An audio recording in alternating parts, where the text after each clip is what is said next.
জীবন একবারের সুযোগ।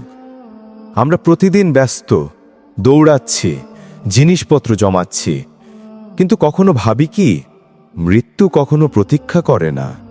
একদিন ঘুম থেকে উঠব আর পৃথিবী চলবে আগের মতো, কিন্তু আমরা থাকব না।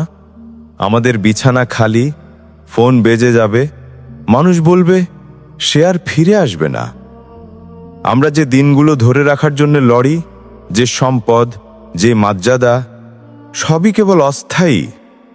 রাসূল সাল্লাল্লাহু আলাইহি ওয়াসাল্লাম বলেছেন, আল্লাহর কাছে সবচেয়ে প্রিয় হলো যে বান্দা অন্যদের জন্য উপকার আনে। আপনার প্রতিটি ছোট দান, প্রতিটি ভালো কাজ, প্রতিটি হাসি, এগুলোই কিয়ামতের দিনে আল্লাহর কাছে আপনার আলো হয়ে দাঁড়াবে। মা বাবা, আপনি কি জানেন একদিন তাদের চোখ চিরতরে নীরব হয়ে যাবে। কতবার আমরা রাগ করেছি, কথায় কষ্ট দিয়েছি, কিন্তু একদিন তাদের হাত আর আমাদের হাত ধরবে না। তবুও আল্লাহ বলছেন, জান্নাত মা বাবার পায়ের নিচে। আপনার জীবনকে সুন্দর করতে চাইলে আজই তাদের খুশি করুন, আজই ক্ষমা চাইুন, ভালোবাসা দেখান। নামাজ, এটা শুধু ফরজ নয়, এটা হৃদয়ের শান্তি। একবার সেজদায় পড়ে দেখুন, বুকের ভার কেমন হালকা হয়ে যায়। তাওবা করুন, আল্লাহ দয়ালু, তিনি কখনো দূরে ঠেলে দেন না।